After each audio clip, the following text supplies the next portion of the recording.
છોટાઉદેપુર જિલ્લાને પીવાના પાણી અને જળ સંપત્તિ વિકાસના ક્ષેત્રે વધુ એક મહત્વપૂર્ણ સિદ્ધિ મળી. રાજ્યકક્ષાના જળ સંપત્તિ તથા પાણી પુરવઠા મંત્રી ઈશ્વરભાઈ પટેલ છોટાઉદેપુર જિલ્લાની મુલાકાતે આવ્યા હતા.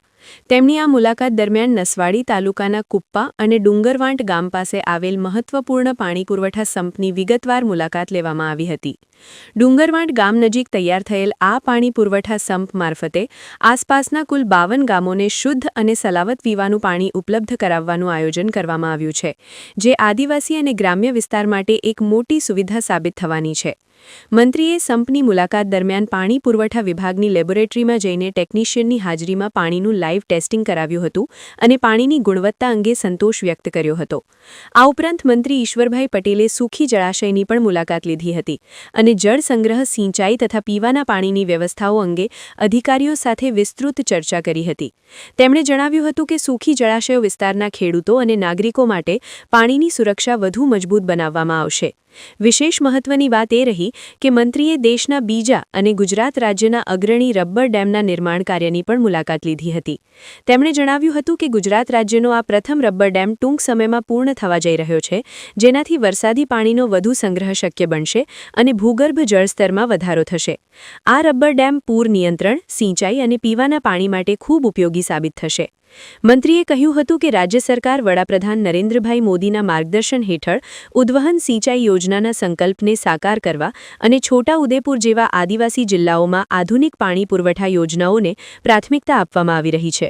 મુલાકાતને લઈ વિસ્તારમાં વિકાસની નવી આશા જાગી છે અને સ્થાનિક લોકોમાં આનંદની લાગણી જોવા મળી હતી.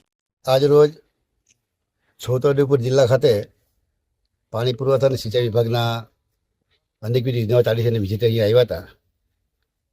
આ વિસ્તારના ધારાસભ્ય રાજેન્દ્રભાઈ રાઠવા અને એમની ટીમ સાથે વિવિધ લાઇનના કામો, પાણી પુરવઠાની યોજનાઓ, કેનાલની લાઇનના કામો આ જોવા માટે આવ્યા હતા.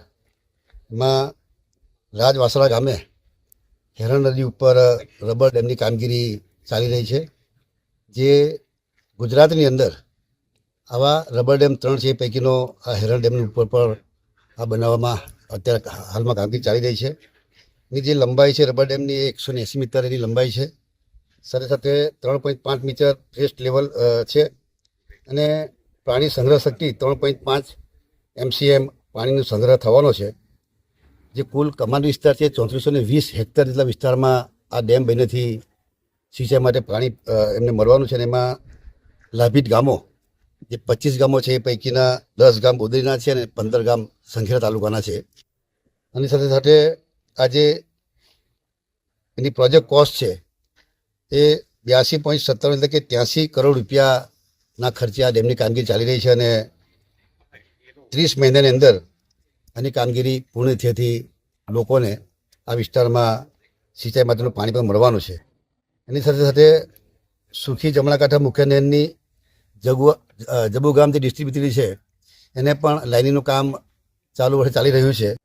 એમાં 47.53 કરોડના ખર્ચે આ કામગીરીની શરૂઆત થઈ છે અને 12 મહિનાની અંદર આ કામ પૂરા કરવાના છે. એમાં નાના સ્ટ્રક્ચરો જ્યાં દીવો હોય, બ્રિજ હોય, એમાં 159 જેટલા નાના સ્ટ્રક્ચરોનું પણ કામ અંદર સાથે સાથે સામેલ કરવામાં આવ્યું છે.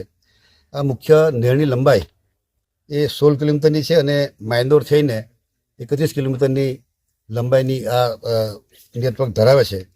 32 જેટલા ગામોને આ પાણીથી એનો લાભ મળવાનો છે અને 1924 જેટલા ખેડૂતો તેમજ સિંચાઈ વિસ્તારની વાત કરીએ 5298 એટલે કે 5300 હેક્ટર સિંચાઈ આ કેનાલ રિપેરિંગ થયા પછી એમને મળવાનો છે.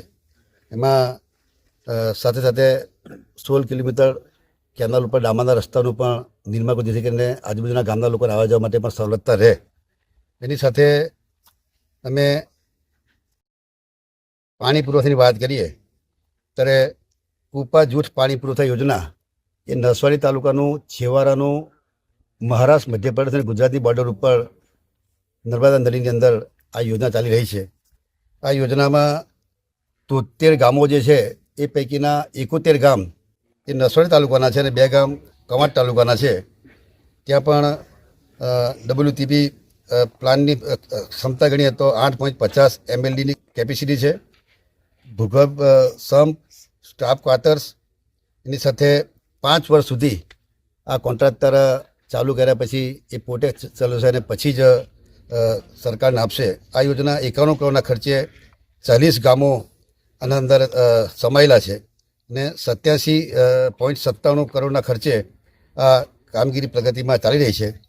ટૂંક સમયમાં એ કામગીરી પૂર્ણ થયેલી પણ એ વિસ્તારના લોકોને કે જે પહાડી વિસ્તાર છે અને નીચે નદીમાંથી લગભગ 335 મીટર ઊંચાઈ ઉપર પાણી લઈ જઈને ઉપર સમ બંધાઈને ધીરે ધીરે પાણી આ બધા ગામોને મળવાનું છે. બીજા એક અહીંયા હાટી પગલા ઉમરવા જૂર પાણી પુરવઠા યોજના છે, એમાં પણ 52 જેટલા ગામોને આ લાભ થવાનો છે. એમાં જેતપુર પાવીના 29 ગામો, છોટાઉદેપુરના 9 ગામ, બોદરીના 14 ગામો, આમ મળીને 52 ગામો જે થાય છે એમાં 66.85 કરોડના ખર્ચે આ કામગીરી ચાલી રહી છે અને કામગીરી 100% પૂર્ણ પણ થઈ છે.